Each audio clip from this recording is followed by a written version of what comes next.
Herman Strickland. I'm with First Tennessee Bank. We are celebrating 150 years of existence this year.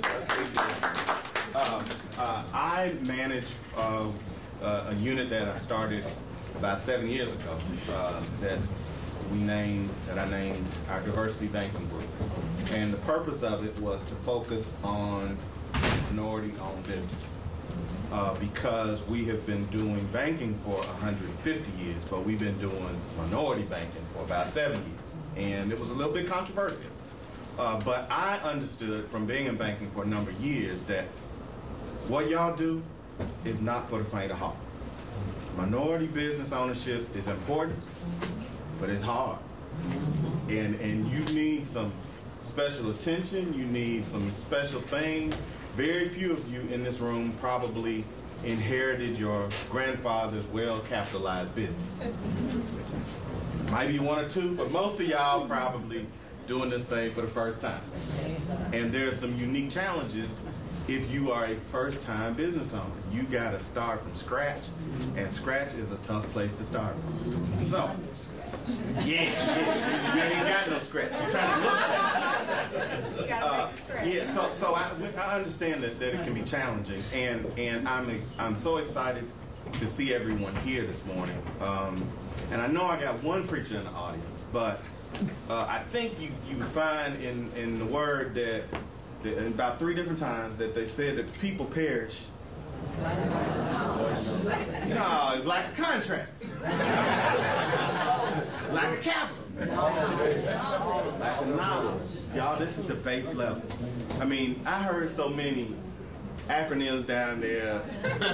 Lord, EDGE, GSA, ECD. I mean, and so there are all of these agencies, all of these groups that gather today with one primary purpose, and that's to help y'all be successful.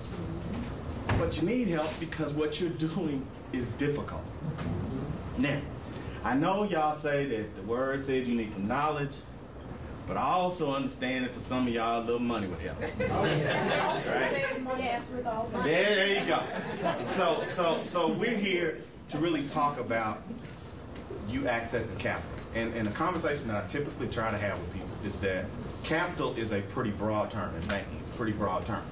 Most of us, when we say access to capital, we think about we need to borrow some money. And that is one form of capital. But it's not the only form of capital. And sometimes you think you need to borrow some money, but you know you can't pay it back. You need the money, but you know you can't pay it back. Now, a lot of us have done that with cars and, our first apartment and, some fly, we just get stuff, but then we worry about paying it back later. Well, that is the death knell for a business. We can make a bad loan and we'll live, we'll still get paid next week. You take on a bad loan and it just follows you. It's just with you. It's just every time you go do something, somebody gonna pull up your credit score. Oh man, here we go again. And so it's important. It's important that you see that this access to capital is an important thing, but you have to be very careful with it. And you need to surround it with some knowledge. Because these agencies are here for a reason. And I know it's overwhelming, and I know if anybody can leave here today and remember everything they heard, you're genius. You need to be doing rocket science. You don't need to be doing entrepreneurship because there's a lot to take on. So try to grab what you can, at least contact one resource that can maybe help you navigate through some of these other things. And I think more is a good kind of central agency that just kind of can pull you in and help you go where you need to go. But today we're here to talk about capital. Now, I am a commercial banker, and we are highly regulated. As highly regulated as we are, we almost went bust. The government had to step in and give us some money because we got reckless. We got greedy. We started putting money in too high risk things, and that money was not ours, it was y'all's deposits. And so the government came in and said, we gotta save these banks because it's gonna be a catastrophe if we just let them all fail. Now, what they told y'all was, we're going to put this money in these banks so they can make some loans. That's what they told you. I heard it, right? I heard them say it. And I said, okay, we're going to be able to make some loans. But the next day, they sent swarms of examiners into our banks. They were looking at every loan. They wanted you to show how it was going to get paid back. They wanted you to show them the collateral. And they said to us, we are not going to let y'all make a bunch of bad loans again. So they told y'all, giving them the money so they can make some loans, because they knew y'all would like that. They told us, y'all better quit making all these houses. Okay? So, TARP was not really to make credit flow and make it easy to borrow money. TARP was done to save y'all's deposits, because they didn't want all y'all to run on the banks and come get all y'all's money, and then the system would just fall apart. But they didn't want to tell y'all that, so they blamed it on us. Said we're gonna stop lending money. They made sure that we tightened up our lending. So that's a good thing in a way, because what we had to do is look for other sources to make higher risk loans. They didn't want those higher risk loans in the banks. They didn't want loans to startups and loans to companies that are, struggling with their capital. They said we need to create a less highly regulated environment to provide some of those loans. And that's what we have here today, okay? That's what a CDFI is. They're primarily focused on community development, and they're not, the restrictions aren't on them what you would have in a commercial bank like First Tennessee. So what we do oftentimes is refer to them.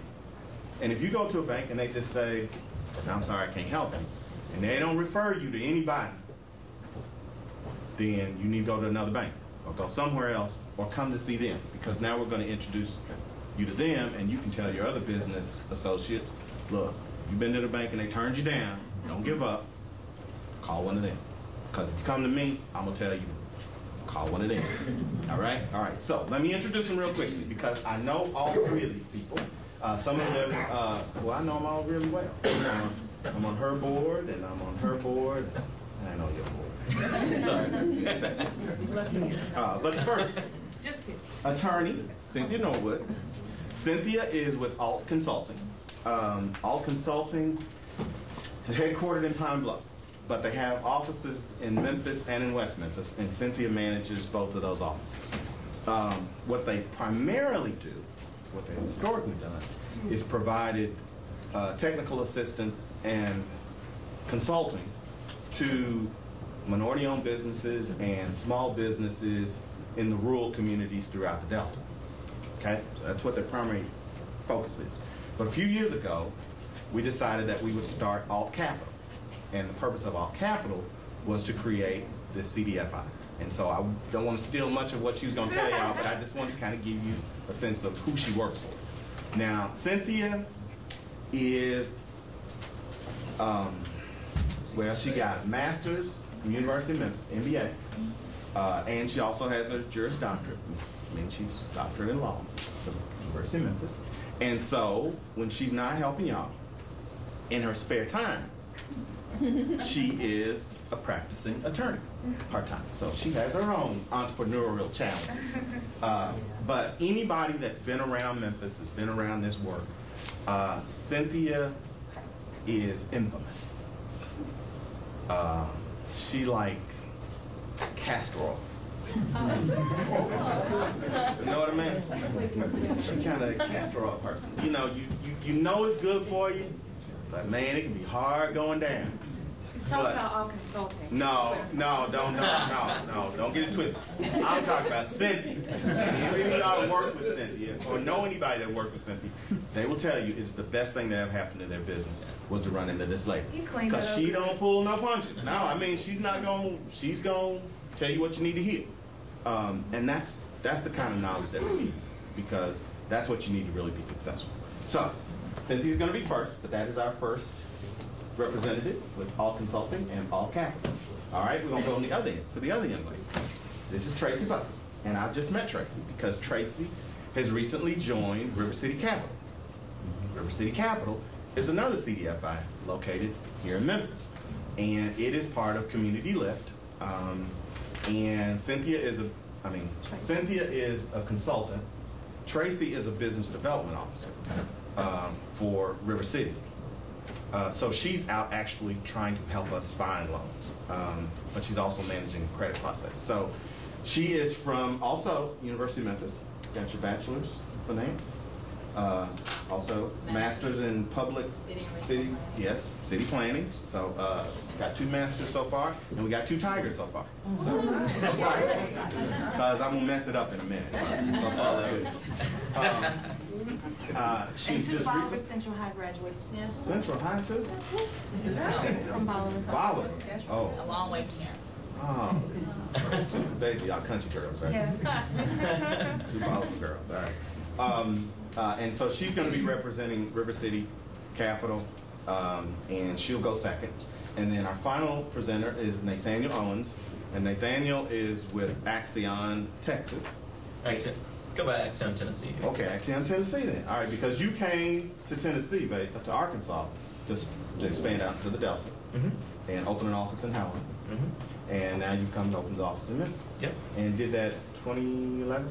How long have you been in Memphis? I've been in Memphis since end of 2012. Okay, 2012, end of 2012. And so they're kind of the big boys. I think they're #1 in microlending in the nation. All right, so Axion, they're a big player, and they're a national player, and they have an office also here in Memphis. Now, Nathaniel is a Razorback. Yeah, he's not a tiger. He's a Razorback. But we will let one Razorback in the group. And Nathaniel came straight out of the Clinton School of Public Service in Arkansas.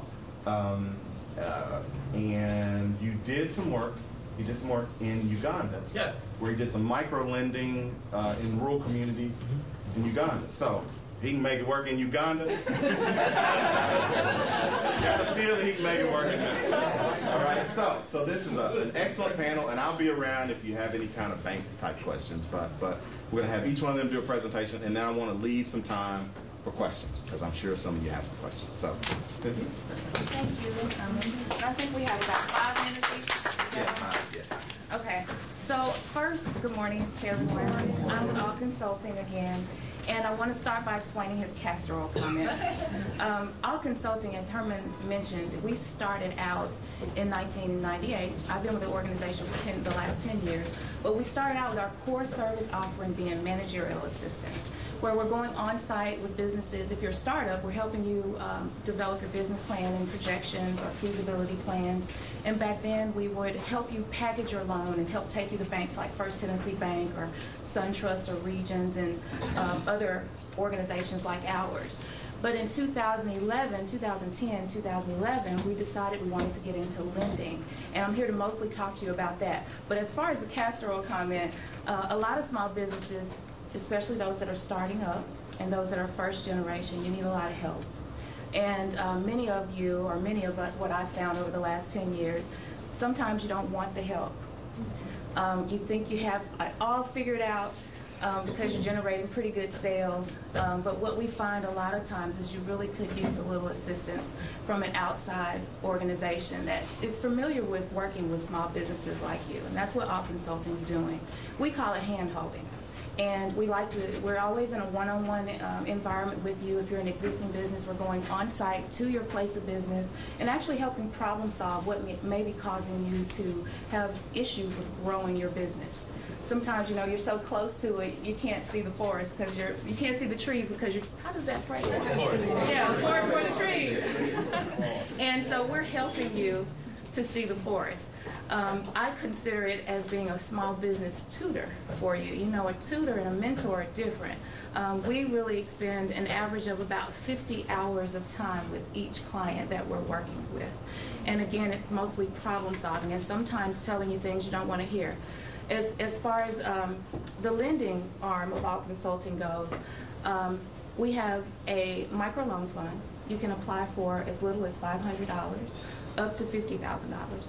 Oftentimes, though, if you come to me and you say, Cynthia, my business isn't growing, I'm having some issues, I need a loan so that I can spend some money on marketing or expand my customer base. What our organization is trying to do is figure out, do you really need that loan? And a lot of times people think they need a loan and they don't really need one, or they need a lesser amount than what they come into our office saying that they need. And so that's our role. We're really trying to figure out a way for you not to need to get that debt on your balance sheet. Because we feel like, you know, a lot of times businesses, sometimes you go to places and they give you what you're asking for and it's not necessarily what you need. There are great resources through across the city for business development services. There are a lot of free resources, and you'll find a lot of that information on morememphis.com's website. Alt.Consulting, we charge a fee for our services. It's on a sliding scale, and we have to charge a fee because, like I said, we're spending an average of 50 hours of time with a client. That's on average. And because we're a 501c3 nonprofit organization, we get grant dollars that buys down that hourly rate to make it affordable. For a startup business, you may pay as little as $15 an hour if you're in the Memphis market. If you're in rural areas that we serve, which we serve all of Arkansas, northern Mississippi, and West Tennessee, under some funders that we have in those areas, you may pay as little as $10 an hour, no matter whether you're in a startup business or an existing business. And as far as the loan fund goes, the interest rate varies. It can be as low as about, let me check my cheat sheet, 9%, 9.6%, or as high as 11%. I have some specific data on the loan fund out at the table. Did any of you see the table where all of the lenders are located today? Did any of you see it? So it's two down from the first Tennessee table. But we're closer to the stage. But please stop by and visit. All of us are there at that table. We all work together as lending partners. But again, our core service is the managerial assistance. That's what we started doing, and because we saw that as a great need here in the city of Memphis. There are lots of workshops and free resources, coaches, mentors that you can go to here in the city. But what we're focusing on is what we see as a gap. And that gap is a lot of us need hand-holding. We need someone that's going to come on site, sit down one-on-one with us and help us resolve some of the issues that we have. Setting up internal bookkeeping systems with people. Sometimes it's manual and on paper, depending on their skill set, and sometimes it's computerized using QuickBooks. I mean, we do a varied number of things with clients when it comes to managerial assistance. We only have about 5 minutes to present, so I want to conclude my presentation there, and I'll be here throughout the remainder of the day. We're going to have questions once the other two presenters present today, and then the rest of us will be out at the table until about 2 o'clock, I believe, at the conclusion of this event. Thanks. Before we go to the next person, if anybody has a black Toyota Corolla, license plate 672 SWR, we need you to move it as soon as possible. Cynthia.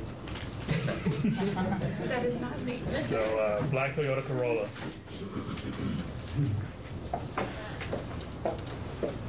Tracy. I actually did a PowerPoint. I didn't want to be the only kid in the class without the homework. So I did a PowerPoint because sometimes it's a little easier when it's visual for you guys to capture and retain information. As soon as Eric can get it up.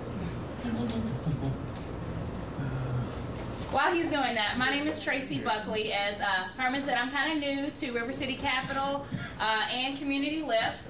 I've been a nonprofit for about 5 years now.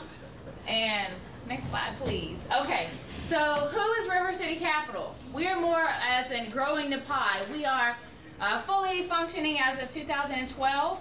We work under the umbrella of Community Lift. And we are one of the only certified CDFIs in Memphis to work in specific target neighborhoods. We're going to cover the Binghamton, Broad Avenue, Greater Heights neighborhood. We're going to cover the Frazier neighborhood, and we're going to cover the area we're in now, which is going to be the Upper South Memphis neighborhood. And if you need any kind of barriers or guidelines, I have my email attached, and you're welcome to email me. I can give you the parameters of the neighborhood. Next slide, please. Okay, so what we do, what we finance, we go anywhere from $10,000 unsecured up to $100,000 secured bridge loan, or you can use it for maybe working capital. Maybe you're a startup business and you need some equipment, you need to buy some inventory, furniture and fixtures. We're going to do it all. Thank you. So once again, we have our loan products, which are going to go anywhere from small $10,000 unsecured microloans and all the way up, it was 75, but we've now increased our loan ask up to 100,000. And that's going to cover the bridge loans, whether it's real estate or business, working capital, term loans. And working capital is what I see a lot of. Maybe you have a contract with the city and you need to pay your employees a little bit sooner than when you get your payment from the city. So what you would do is you would apply for a working capital loan, and they go anywhere from, once again, 10,000 to 100,000, depending on your need. And the interest rates are going to vary. We usually start out at about 7%, which it's a lot cheaper to go this way than to go to a hard money lender or to go to a payment advance or some kind of lender like that. But we are a little bit higher than a traditional bank. Next slide, please. And so the next one is, who is eligible? And so the question with this is, we are looking for business owners and people wanting to go to our target neighborhoods. We have a couple of incentive programs coming out, whether it's the pilot program, which is the payment in lieu of tax program, whether it's a facade grant through EDGE, or a great one here is in the Soulsville community, we are almost through with our completion of the Wi-Fi project. And that is the whole Soulsville area is now equipped with Wi-Fi for free. So if you're a business or a resident in this neighborhood, you are now able to get on the internet and access. It doesn't matter how much or how long you stay on it, it's going to be free. We're hoping that it will draw residents to the neighborhood, get a little bit of community investment, as well as drawing new businesses. Maybe you want to own a boutique or a coffee shop. Well, now you can offer your clients free Wi-Fi, and they'll want to come here because now it's a great opportunity for a new business. So also, with that being said, we also do community development corporations, and it can be throughout the city of Memphis. Maybe you're a small community development center out in Orange Mound, or maybe you're way out in North Haven. We're okay with that. As long as you are a community development corporation, we are ready to lend to you. We have $1 million we want to get out into the community. So there's no shortage of funds, and also for-profit and nonprofit developers. If you are a nonprofit or a for-profit, we're looking for you as well. So the application requirements are pretty simple. The first one is the loan application. We require a PFS, which is a personal financial statement, and basically that's just going to tell you, what's going to tell us, you know, you're going in, you're going out, what do you have going on, basically, financially. The next one is the Cpa Preparing Financials. That's if you are in business. If not, your personal returns for the last 3 years. If you're a startup company, we do like to see projections for a 5-year period because we want to make sure that you're able to withstand the bumps and the bruises. And for those that are not, we use Cynthia over at Alt, and as she said, we all work very closely together. The next one is going to be the business financials, and the last one is the schedule of the business debt. So this is a picture that I found from a small business site, and it's saying, no, really, there is access to capital out there for you guys, and a lot of people think that once you leave the bank, that it's over. Well, it's not. We have organizations such as Axion, myself, and with Alt. We're ready to lend to your community. We want to see economic development, and we want sustainability in all communities with the greater Memphis area. So there is an opportunity for you to access capital. At the end, Herman will moderate any questions, and my email is on here. It's tracy@communitylift.org. If you don't get an opportunity to speak with me today, please reach out to me via email. So thank you so much, guys. Just for the record, that is an older picture. Of Herman in high school. So you don't have to be a white male anymore. Okay. There may be some. Women and minorities. Okay. Got it for you too.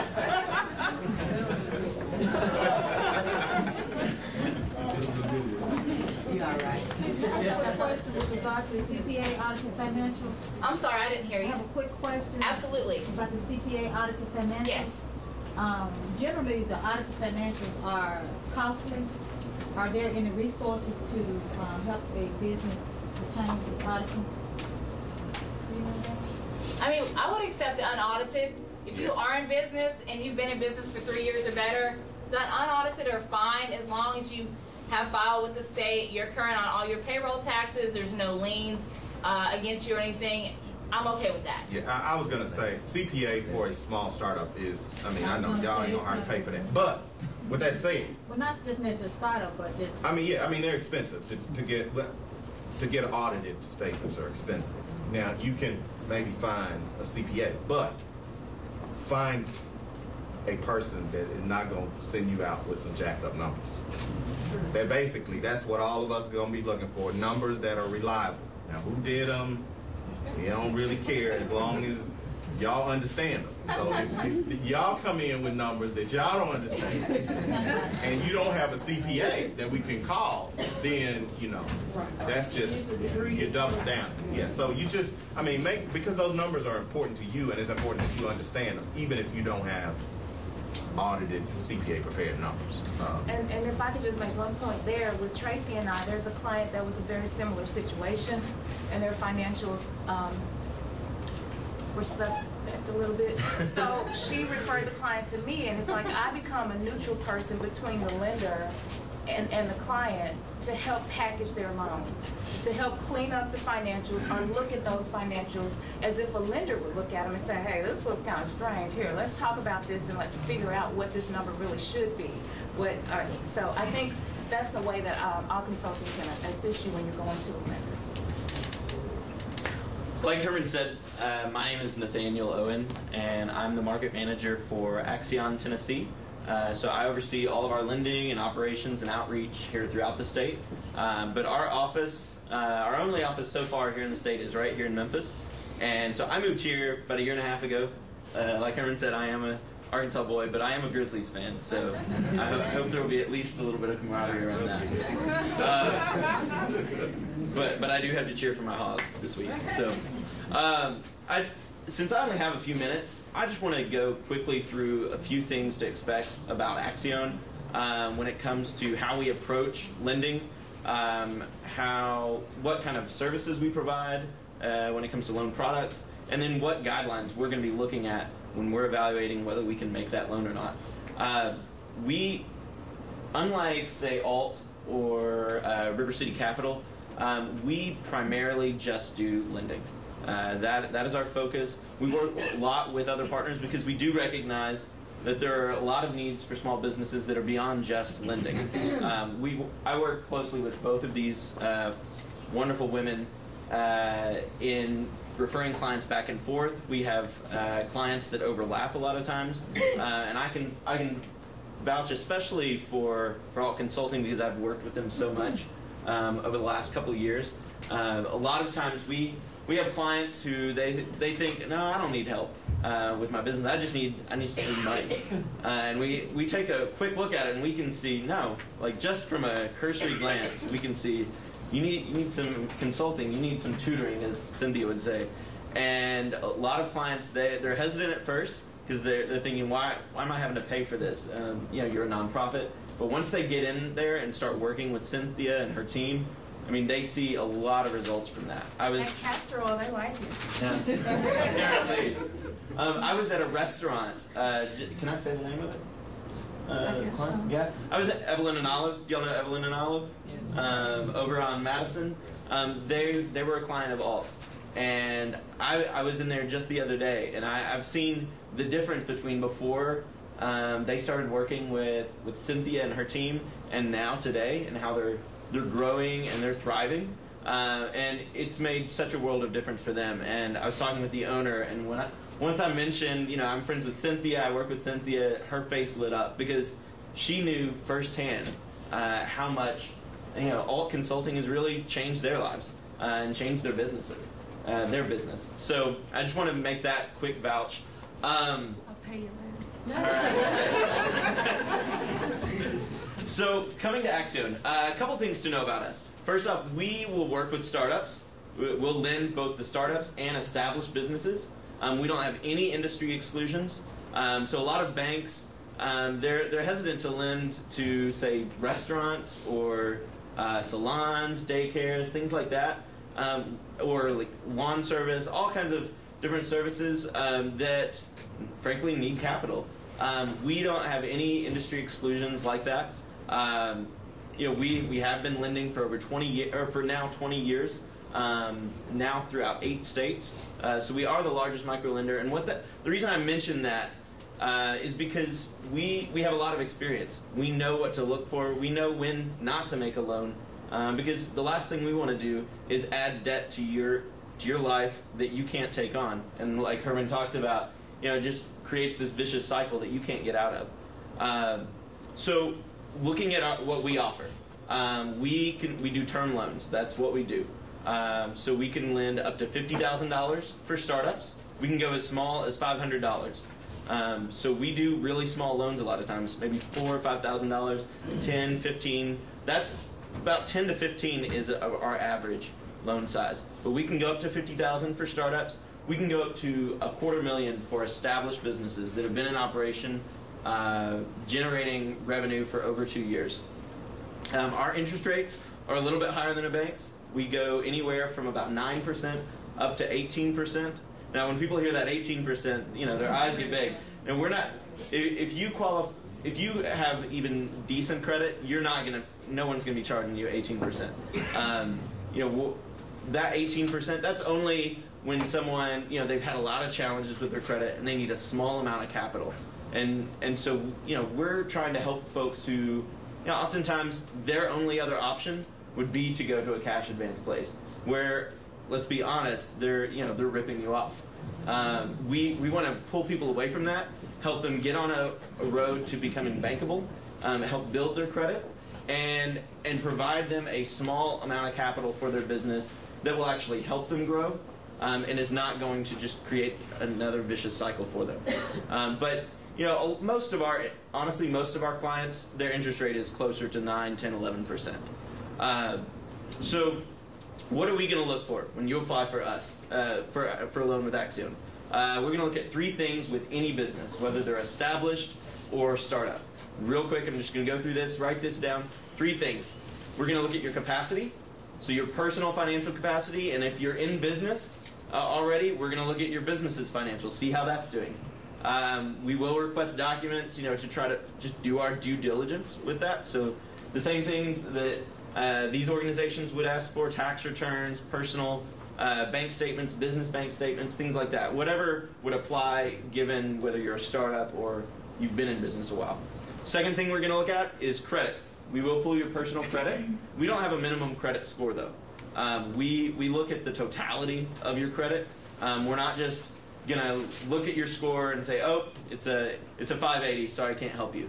I mean, we look way beyond that. There are a few things that sometimes we can't overcome right now, but we will give you an action plan of, okay, these are the things you need to address over the next few months. And as those are addressed, we can then reconsider your financing. Third thing we're going to look at is collateral. On almost all of our loans, we require collateral. And anything over $5,000, we will require collateral. We'll accept any kind of business asset that doesn't have a lien on it. We can accept inventory, accounts receivable, business equipment, business vehicles. We can also accept your personal vehicle. If it's free and clear, we can accept that as part of the collateral. We can accept real estate, obviously. But we'll be flexible with you. And if other components of your application are really strong, we can be a lot more flexible on the collateral side of things. So for us, it's just weighing the strengths and weaknesses of your application. For startups, and I'm almost done. For startups, we're going to look at 3 more things. One, we do require alternate source of income. So if you've been in business for 6 months or less, we do require some sort of alternate income that either you or a co-borrower on your loan has. Second thing we're going to look at is we want to see a business plan. We want to see, have you thought through all the things that you should have asked yourself before you get into this? Now, if you're needing a small loan, say $15,000 or less, we're not expecting a 40, 50-page business plan. I don't want to. The thing we look for is equity. We want to see that you have put skin into the game as well for your startup. So what we require is a 20% match on our loan that you bring to the table. So if you need, just to keep the math simple for me, if you need $10,000 for a startup, we want to see that you've invested $2,000 into that business to match that, or that you have $2,000 in savings ready to invest in that. But if you've already put that into your business and you can show proof of that, we'll accept that as well. So that's what we require. The easiest way to apply with us is just to go to our website.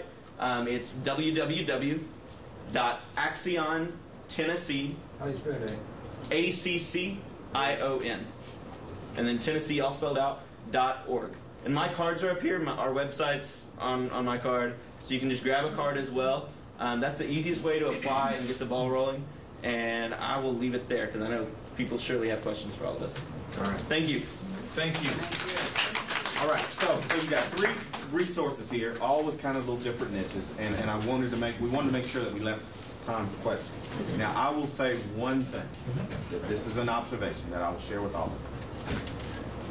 Please come and see somebody, one of us, before you start borrowing money from the IRS. Once you start borrowing money from the IRS, until you get that right, there ain't nothing any of us can do if you got tax limits. And I know it just sometimes seems easier just to, well, we'll pay them later. And I've seen far too many of our businesses come to us with tax problems. So if you see a tax problem develop, if you see a problem, come before you make that decision, because that can make it tough. All right, so questions? Sir, in the hat. Yeah, my name is Robert Uchuma. Oh, it's okay. And first, I'd like to ask the person to the gentleman there. How do you, how do you keep your head shining? I take a bath every day.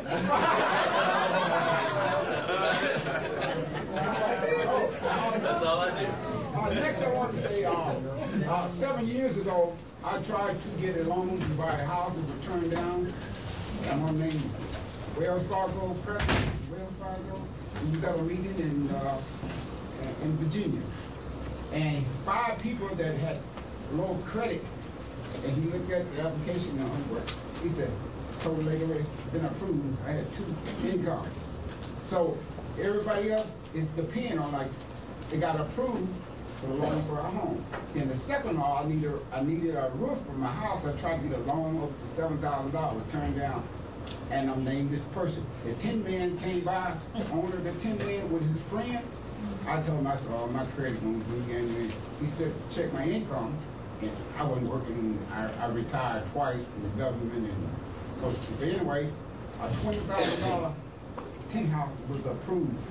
So it was the owner, not somebody working in this in business and in the office approved. It's the owner approved. So it worked different ways. You had to run the right way.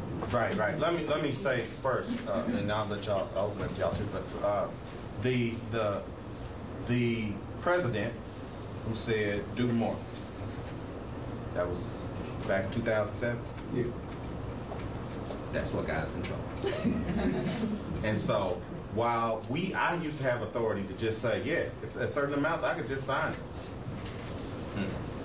Because they just clamped down on us. And so that freedom to just kind of make exceptions without justifying them, that's kind of a thing of the past. And that's why you see these things coming in, because bankers that used to just do stuff, oh yeah, I know him, buddy, yeah, go and give it to him. That, we can't do it.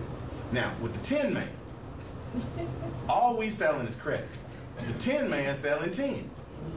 And so he gonna make some money selling the tin. So he can take some credit risk because he gonna make it on the other side. So if you got vendors or you got people that are extending you credit because they are selling you something, their risk profile isn't the same as all we got is the money, the interest you're gonna pay us. And so we can't take the same risk because we can't sell you enough product and finance it. And so, you know, whether it's cars and you're doing it from a car dealer or the tin man and you're gonna do some business with him, yeah, their credit standard won't be the same standard as a lender. So let me go over here. Yes, this is for Nathaniel. You were talking about the credit score. Yes, ma'am. Okay, with that credit score, is it basically for everything, like, say, I know I have like medical bills and stuff. You'll have to bring them down, or you'll work with us, you know, show me how to bring it under control or lower it? Yeah, so I will say, specifically with medical collections, because of just how, frankly, screwed up our healthcare system is in many ways, we overlook any medical collections. So we would not count that against someone. But if, let's say there's a collection from AT&T on there, if it is more than 6 months old, we can overlook that as well.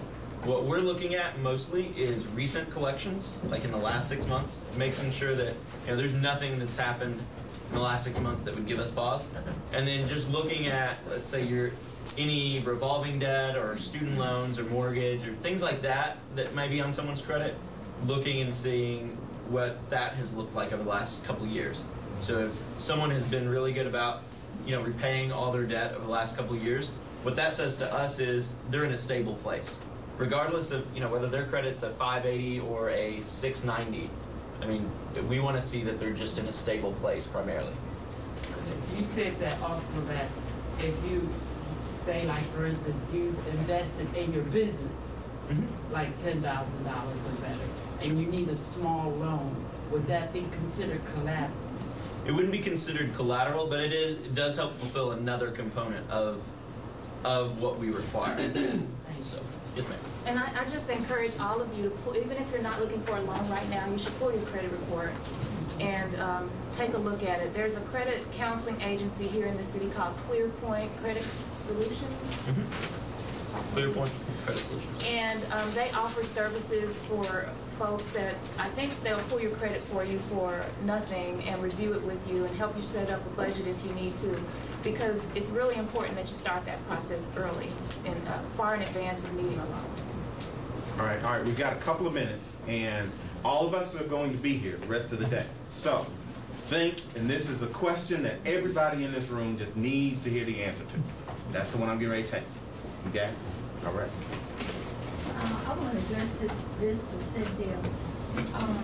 If you have a business plan, I have one, but it needs to be upgraded. Is that something that you can help me do, bring it up to date? Yes. So her question was about her business plan, the existing business plan she has. We'll work with her to update it, and we do, and we would. Just call us. We can do an initial meeting with you, and there's no cost for that. And the contact information, my business cards are out at the table, but my number is 901-312-9799.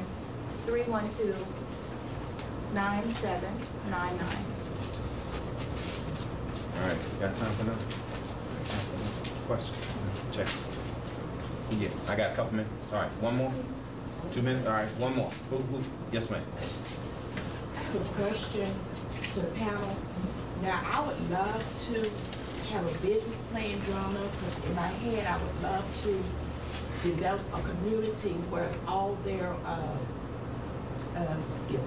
the apartments and some of these houses are boarded up, and they need to someone needs to go and refurbish the homes and make a place for someone who has fallen down on fortune. And I would love to go and redevelop that area and place the people in those houses and give them 6 months free rent, to help them to get on their feet. And I would love to develop that. So I would come to you but I gotta have a business plan drawn up. It sounds like you're interested in starting a non-profit business, right? Yes. Okay. So alt.Consulting only works with for-profit businesses, but there are a couple of resources for anyone wanting to start a nonprofit. One I'm thinking about is the Alliance for Nonprofit Excellence. They provide services for people and information for people that want to start a nonprofit. Most of our libraries also have sections that are dedicated to information for people wanting to start a nonprofit. I would also say the Small Business Development Center, they're a really good resource. They have books. You can go and utilize their center. It's the Renaissance Center, and it's over off of Beale Street. Actually, 555 Beale Street. All right, our time is up, but please come out and see us. And I will just one quick note: these are lenders, you still need a bank even if you're not borrowing money, because you need some help in just managing your cash. So, Oh, I had a final point, I'm all sorry. right, final point. I had a final point, I'm sorry. Any of you looking to start a business this fall, or that would want to start it in this area? Phone, you said it's phone? Yes. Okay, we have a couple of people. So alt.Consulting, please come and see me at the table. I have a little postcard for you. There's a program called Mem Shop.